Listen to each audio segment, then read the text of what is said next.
रूप मंत्रा face wash, ये कोई कॉस्मेटिक नहीं, आयुर्वेदिक औषधि है। वैश्विक मंच पर धरती आबा की बेटियों की पहचान, बेटियों की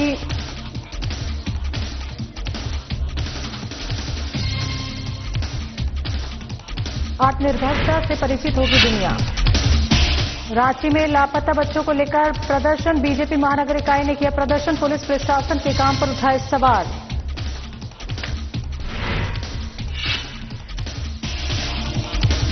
बीजेपी के संगठन को लेकर चुनाव, आदित्य साहू ने नामांकन का परिचय किया दाखिल, 14 जनवरी को होगा राष्ट्रीय परिषद की घोषणा।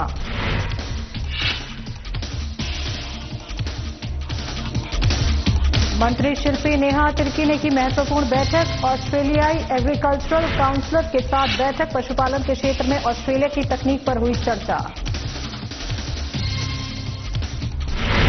और बोकारो में बढ़ते अपराध को लेकर प्रशासन सख्त, प्रशासन ने जारी किया नया एडवाइजरी, बुर्का और मास्क लगाकर ज्वेलरी दुकान में नो एंट्री।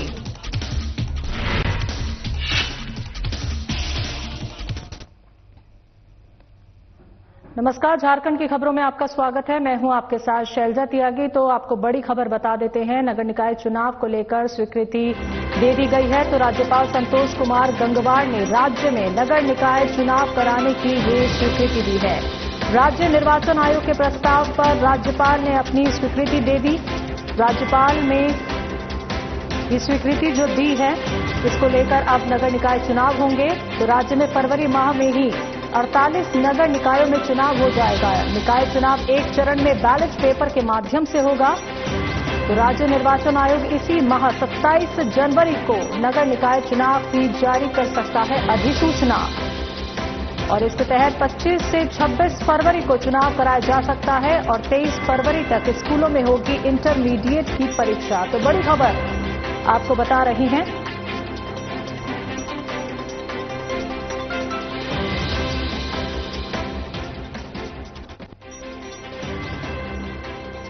तो इसी खबर पर हमारे साथ हमारे रांची से संवाददाता अभिषेक हमारे साथ जुड़ गए हैं। तो अभिषेक, जिस तरीके से बड़ी खबर आ गई है कि राज्य में अब नगर निकाय चुनाव कराने की स्वीकृति मिल गई है, अधिसूचना भी 27 जनवरी को लागू हो जाएगी, पूरी अपडेट हमें बताइए।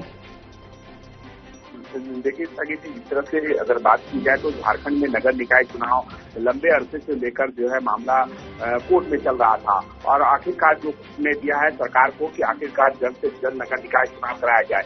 इसी को लेकर आप देखेंगे कि नगर निकाय चुनाव की तारीखों को लेकर जो है चुनाव आयोग की तरफ से जो तारीखों का ऐलान होना बाकी है, लेकिन हालांकि आप देखेंगे कि राज्यपाल के पास जो है नगर निकाय चुनाव को लेकर जो सूचना भेजी गई थी, और उसी को लेकर जो है सहमति जो है झारखंड के राज्यपाल जो संतोष गंगवार है उनके द्वारा जो है सहमति दे दी गई है।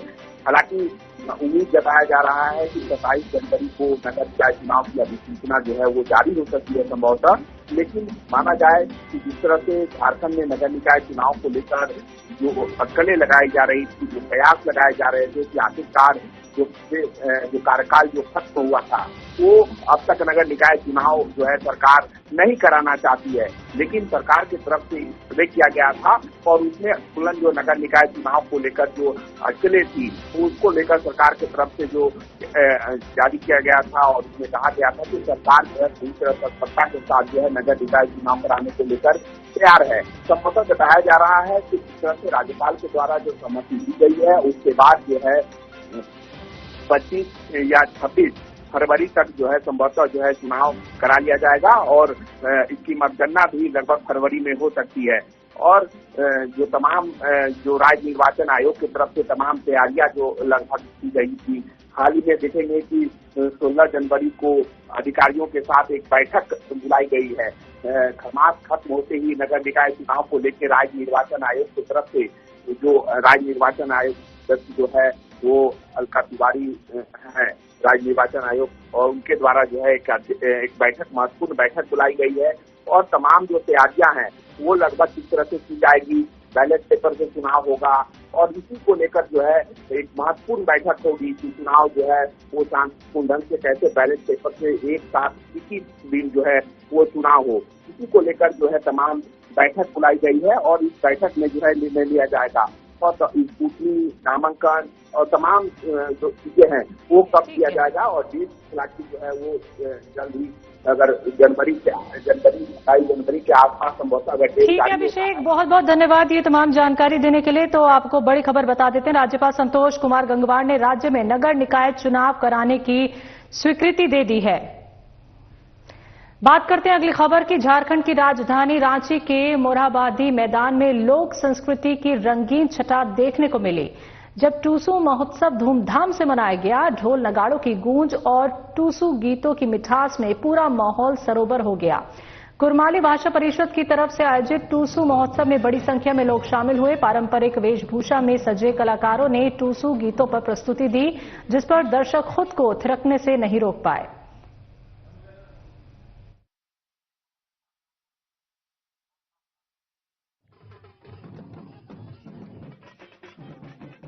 ओर से हार्दिक बधाई और शुभकामनाएं देना चाहता हूं। यहां पर आयोजित इस अवसर पर आप सभी के बीच उपस्थित होकर मुझको प्रसन्नता का अनुभव हो रहा है। लोहड़ी, पोंगल और इस ये चौड़ल, ये हमारी संस्कृति।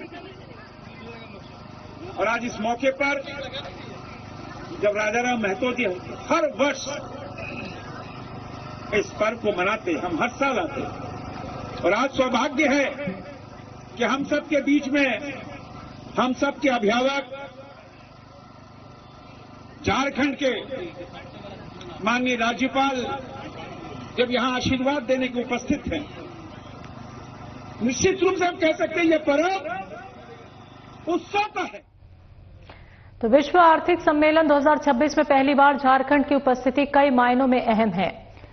तो आपको बता दें कि झारखंड औद्योगिक क्षमता और इन्फिनाइट अपॉर्चुनिटी स्टेट का संदेश तो देगा ही, साथ ही ये भी स्पष्ट करेगा कि जब आधी आबादी नेतृत्व करती है तो अर्थव्यवस्थाएं मजबूत होती हैं, लोग अप्रत्याशित बदलावों का सामना करने वाले बनते हैं और विकास स्थायी होता है। कुछ ऐसा ही संदेश झारखंड की बेटी और झारखंड विधानसभा की महिला और बाल विकास समिति की अध्यक्ष सह विधायक कल्पना सोरेन दावोस में आयोजित होने वाले विश्व आर्थिक मंच की वार्षिक बैठक में और यूनाइटेड किंगडम की अपनी यात्रा के दौरान वैश्विक मंच से देंगी। तो कल्पना सोरेन महिला नेतृत्व, लैंगिक समानता और समावेशी विकास से संबंधित कई उच्च स्तरीय मंचों पर राज्य का प्रतिनिधित्व कर झारखंड की आधी आबादी के आत्मविश्वास, उद्यमशीलता और नेतृत्व कौशल का प्रमाण प्रस्तुत करेंगी।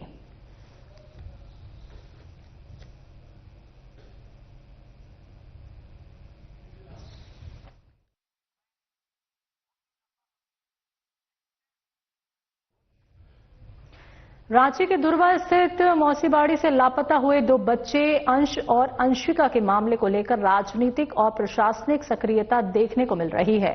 इस मामले को लेकर भारतीय जनता पार्टी महानगर इकाई की ओर से आज रांची में एसएसपी कार्यालय के समक्ष धरना प्रदर्शन किया गया।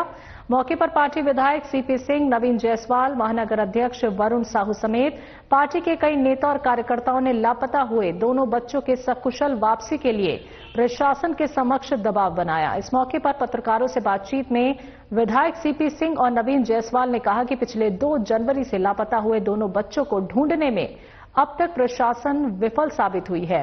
उन्होंने कहा कि इस पूरे प्रकरण में लापरवाह अधिकारियों पर कार्रवाई होनी चाहिए।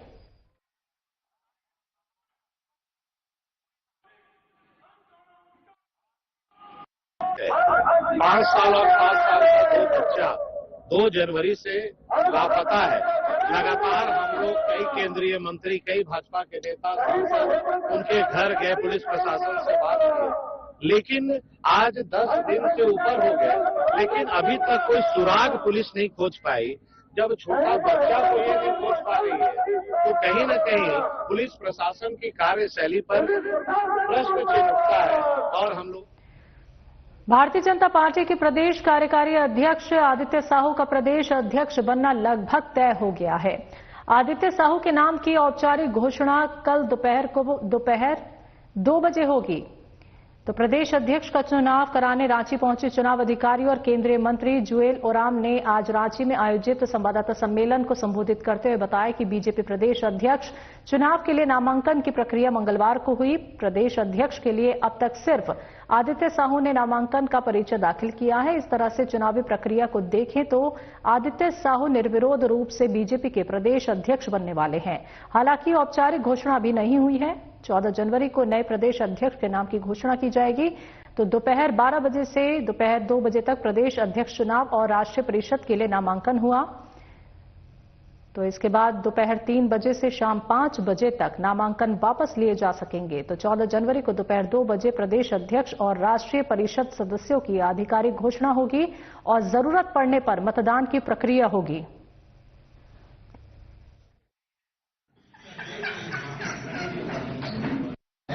ये इलेक्शन है, ये ओपन है, आप कोई भी नामांकन भर सकता था इसके लिए।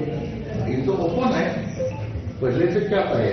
और पार्टी का जो व्यवस्था है, तो पार्टी में बहुत सारे डिस्कशन एवं डिलीब्रेशन के बाद ये इलेक्शन थ्रू सिलेक्शन होता है। ऑर्गेनाइजेशनल इलेक्शन का प्रथम चरण आज कंप्लीट हुआ।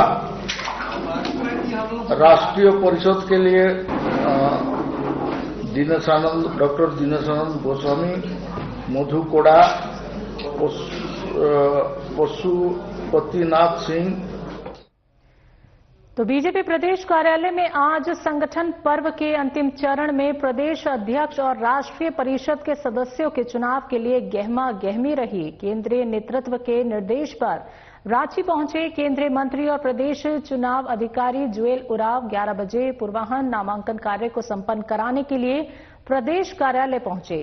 प्रदेश अध्यक्ष एवं नेता प्रतिपक्ष बाबूलाल मरांडी, संगठन महामंत्री करमवीर सिंह सहित प्रदेश चुनाव अधिकारी डॉक्टर प्रदीप वर्मा, सह चुनाव अधिकारी गणेश मिश्र, सुनीता सिंह से बात की और नामांकन के निर्धारित समय 12 बजे और साथ ही 2 बजे तक नामांकन कक्ष में बैठकर नामांकन प्राप्त किया।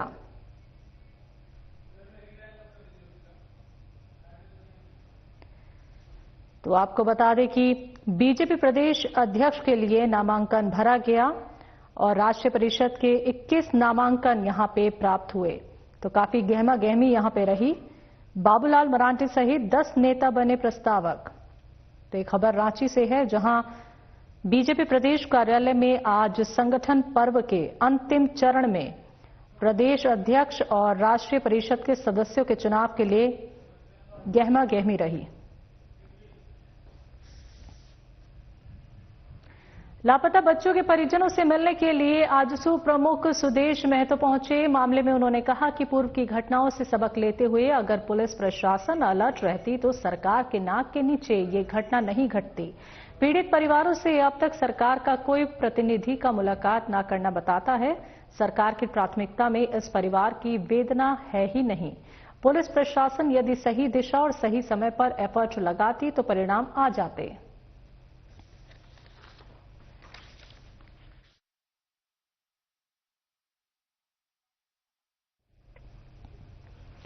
पशुपालन के क्षेत्र में झारखंड आने वाले समय में ऑस्ट्रेलिया की तकनीक को ग्रहण कर सकता है। नस्ल सुधार की दिशा में ऑस्ट्रेलिया के प्रयोग को अपनाने को लेकर कृषि, पशुपालन एवं सहकारिता विभाग गंभीर है। झारखंड और ऑस्ट्रेलिया के बीच पशुपालन की तकनीक के आदान प्रदान के लिए रांची में महत्वपूर्ण बैठक हुई। ये बैठक विभागीय मंत्री शिल्पी नेहा तिर्की और ऑस्ट्रेलिया एग्रीकल्चरल काउंसलर किरण करामिल के बीच संपन्न हुई। आपको बता दें कि 16 दिसंबर को इसी कड़ी में Australia high commissioner Philip Green के साथ बैठक हुई थी। मंगलवार को इसी चर्चा की अगली कड़ी में रांची में राज्य की कृषि, पशुपालन एवं सहकारिता मंत्री शिल्पी नेहा तिर्की ने ऑस्ट्रेलिया एग्रीकल्चरल काउंसलर किरण करामिल के साथ लंबी बैठक की। मंत्री शिल्पी नेहा तिर्की ने बताया, पशुपालन के क्षेत्र में ऑस्ट्रेलिया की तकनीक सबसे बेहतर और सफल है।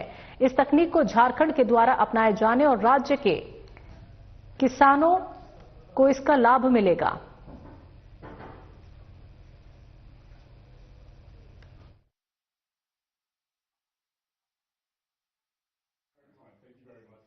विगत कुछ दिनों पहले Australian high commissioner to India यहाँ पे आए हुए थे, मिस्टर फिलिप ग्रीन, और उनके साथ जो वार्तालाप हुई थी, उन्होंने हमें आश्वस्त किया था कि उनके टीम के द्वारा हम लोगों को संपर्क किया जाएगा।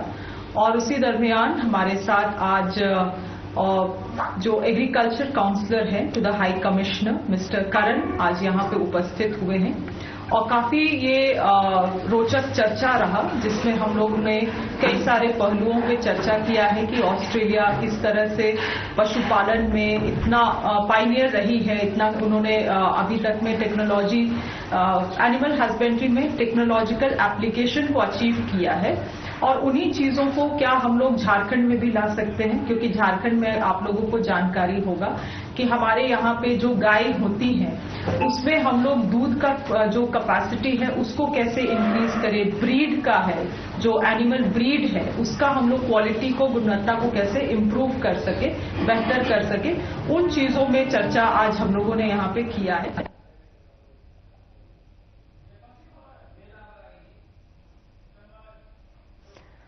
फुसरों के हथिया पत्थर में हर वर्ष की तरह मकर संक्रांति के अवसर पर 14 जनवरी को मेला लगेगा। तो बेरमो एसडीएम मुकेश मछुआ एवं बेरमो एसडीपीओ वशिष्ठ नारायण सिंह पुलिस पदाधिकारियों के साथ वहां पहुंचकर तैयारियों का जायजा लिया। इस बीच मेला समिति के पदाधिकारियों से जानकारी ली और इस बीच कहा कि संक्रांति के दिन लाखों की भीड़ होने की संभावना रहती है। सुरक्षा के मद्देनजर जगह जगह बैरिगेटिंग और अतिरिक्त पुलिस बल की तैनाती रहेगी। इस मार्ग से बड़े वाहनों की नो एंट्री लगाई गई है। विधि व्यवस्था बनाए रखने के लिए सीसीटीवी कैमरे और ड्रोन कैमरे के माध्यम से मेले की निगरानी की जाएगी।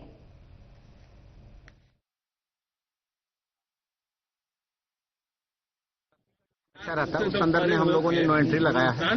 आप सभी जानते हैं कि सातरी चौक से जो बड़ी वाहन आ रही है वो बड़ी वाहन सातरी चौक से इधर नहीं आकर के वो भंडारीदह में मुड़ेंगी, और उधर से आने वाली जो वाहन है दीनदयाल उपाध्याय चौक से जो ओवरब्रिज बेरमो की तरफ से आने वाली रोड है वो उसी जगह से वो डाइवर्ट हो जा करके वो भंडारीदह तरफ से फिर जाएगी। यानी कि हर तरह का जब बड़ी बड़ी जो वाहन है वो सभी वाहनों को हम लोग डाइवर्ट किए हैं। इसी के मद्देनजर आज हम लोग अनुमंडल पदाधिकारी बेरमो, अंचलाधिकारी पेटरवार, थाना प्रभारी पेटरवार और पुलिस इंस्पेक्टर बेरमो, साथ ही मेला कमेटी के सदस्यगण और यहाँ के जनप्रतिनिधि के साथ जो है सुरक्षा व्यवस्था के मद्देनजर हम लोग श्री हथिया बाबा धाम परिसर इसके आसपास के एरियाओं को हम लोग भ्रमण किए हैं। ये एक ऐतिहासिक मेला जो प्रत्येक वर्ष मकर संक्रांति के अवसर पर आयोजित की जाती है, जिसमें लाखों की भीड़ होने की संभावना रहती है। बोकारो के तनिष्क शोरूम में असफल लूट के प्रयास के बाद बोकारो पुलिस अलर्ट मोड में है। इसी को लेकर चास एसडीपीओ प्रवीण कुमार सिंह के नेतृत्व में चास थाने में एक बैठक की गई और इस बैठक में चास के ज्वेलरी व्यवसाय करने वालों के साथ साथ चास थाने के इंस्पेक्टर, चीरा चास थाना प्रभारी के साथ और भी प्रभारी मौजूद रहे। तो चास एसडीपीओ प्रवीण कुमार सिंह ने कहा कि सुरक्षात्मक उपाय को लेकर बैठक की गई है, जिसमें बताया गया है कि सभी ज्वेलरी दुकान में अलार्म सिस्टम को दुरुस्त करें, साथ ही जिन लोगों ने अलार्म नहीं लगाया वो अलार्म लगाने का काम करें और बुर्का पहनकर, मास्क पहनकर और हेलमेट पहनकर किसी को दुकान में प्रवेश नहीं देने को कहा है।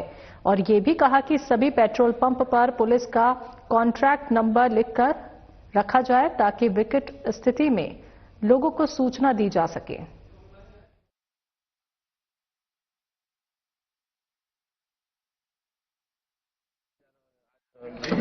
जो बातें हुई है उस पर अमल किया जाएगा और हम चास थाना या अनुमंडल पदाधिकारी के पूरे पुलिस अधिकारी से मतलब यही रिक्वेस्ट करेंगे हम लोग सुरक्षा दी जाए और जो उनका दिशा निर्देश रहेगा उसका तो पालन हम लोग करेंगे ही करेंगे। और बस शहर में ज्यादा से ज्यादा अपराध रुके इसके दिशा में हमारा जो ज्वेलरी स्टेशन है वो हर संभव मदद करने के लिए पुलिस प्रशासन में हम लोगों को हुटर लगाने का दिशा निर्देश दिया गया है और ये अंदर से गेट शीशा लॉक करने के लिए बोला गया है। और अगर 2, 3, 4, 5 लड़के अगर आते हैं खरीदारी करने के लिए तो उन पर नजर रखने के लिए बोला गया है। सुरक्षात्मक बैठक है, इससे पहले भी हम लोग चास थाना परिसर में बैठक आयोजित कर चुके हैं, जिसमें सुरक्षात्मक उपाय के तहत जानकारी दी गई है कि वे अलार्म सिस्टम को रखें ताकि आपातकालीन स्थिति। जैसे बिहार में ज्वेलरी दुकानों में बढ़ती आपराधिक घटनाओं को देखते हुए राज्य की सराफा दुकानों में हिजाब, बुर्का, नकाब या घूंघट पहनकर आने पर रोक लगा दी गई है। ठीक ऐसे ही अब झारखंड में भी रोक लगाई गई है, तो वो भी झारखंड पुलिस मुख्यालय के आदेश पर। जी हां, झारखंड के किसी भी ज्वेलरी दुकान में अब यदि आप चेहरे पर नकाब या हिजाब पहनकर जाते हैं तो आपको संदिग्ध मानकर आप पर कानूनी कार्रवाई की जा सकती है। दरअसल बोकारो में बीते रविवार की शाम तनिष्क के ज्वेलरी दुकान में नकाबपोश अपराधियों द्वारा लूट के असफल प्रयास के बाद झारखंड पुलिस ने ये निर्देश जारी किया है। बालीडीह थाना पुलिस ने गाड़ी और टावर से बैटरी चोरी करने वाले गिरोह को पकड़ने में कामयाबी पाई है। इस चोर गिरोह के पास से 46 बैटरी को बरामद किया गया है। चोरी में इस्तेमाल किए जाने वाला टोटो और पल्सर बाइक के साथ कटर, मोबाइल सहित अन्य सामान बरामद हुए हैं और पुलिस ने 5 लोगों को गिरफ्तार किया है, जिसमें 4 चोर और 1 खरीदार शामिल है।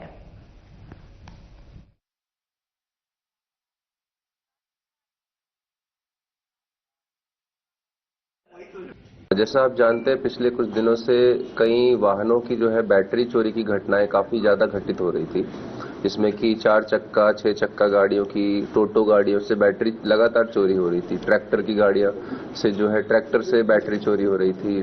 कुछ टावर से भी बैटरी चोरी की सूचनाएं लगातार जो है प्राप्त हो रही थी। तो उसी संदर्भ में उसी का उद्भेदन के लिए एक टीम का गठन किया गया था डीएसपी हेडक्वार्टर के नेतृत्व में।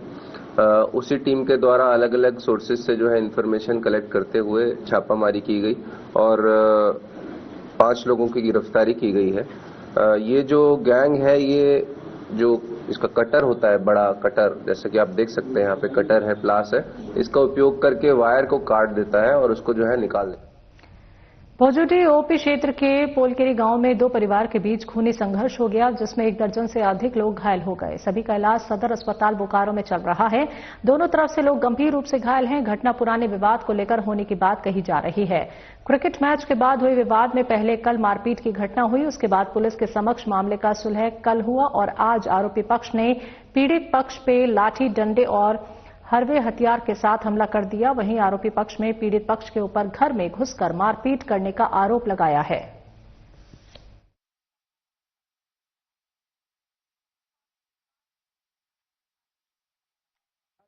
मेरा 2 भतीजा है, आर्मी में है सर। दोनों भतीजा ड्यूटी से आया है छुट्टी में। ये लोग का कहना है दोनों को मारेंगे, नौकरी खाता है और इसके बाद क्रिकेट लोग के साथ खेलता है। कल परसों रात को ये लोग घेर के मेरा छोटा भतीजा अनूप ठाकुर को मारा है। फिर हम लोग थाना पुलिस किए, थाना प्रभारी इन लोग को बोल के आपस में फिर ये लोग माफी मांग के रात को सर इन लोग आज रात को ये लोग केस को खत्म कर दिया। बोला साहब माफी मांग रहे हैं, आपके आज के दिन कुछ नहीं होगा, फिर नहीं होगा।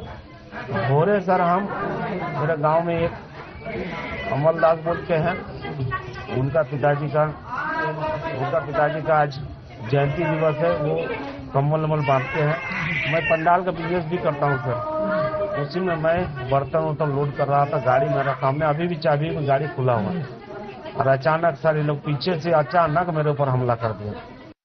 हम लोग घर में सोए थे सब भाई, ठीक है।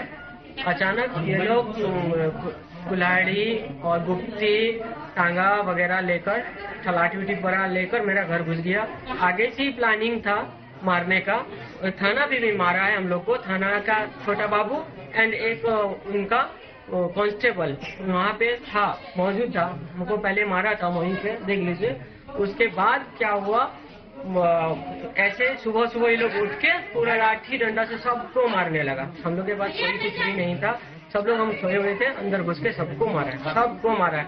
मेरे भाई किशोर ठाकुर को, नीलेश ठाकुर अभी सीरियस है, एकदम सीरियस है। किशोर ठाकुर को मारा है, मेरे मम्मी सावित्री देवी को मारा है और मेरे पापा को गोपाल ठाकुर को मारा है, मनोज भैया को मारा है, मनोज ठाकुर को मारा है। क्यों झगड़ा क्यों हुआ? झगड़ा ये लोग ग्राउंड में खेल हुआ था, इसी के चलते ये लोग का आगे से ही झगड़ा। झारखंड के चतरा जिले के बाजारों में इन दिनों एक अलग ही फिजा है। ये फिजा है सोंधेपन की, परंपरा की और उस मिठास की जो सीधे आपके दिल तक पहुंचती है। मकर संक्रांति का पावन त्योहार नजदीक है और चतरा की सड़कों पर कदम रखते ही तिल और गुड़ के मिलन की खुशबू आपका स्वागत करती है। कि आप जानते हैं कि जो चतरा कभी तिलकुट के लिए दूसरे शहरों पर निर्भर था, आज वही चतरा उड़ीसा और राउरकेला जैसे बड़े शहरों का मुंह मीठा कर रहा है।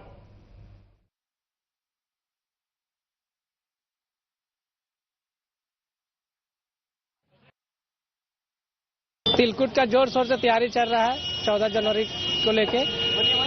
हमारे यहाँ खोवा का तिलकुट है, गुड़ का तिलकुट है, चीनी का तिलकुट है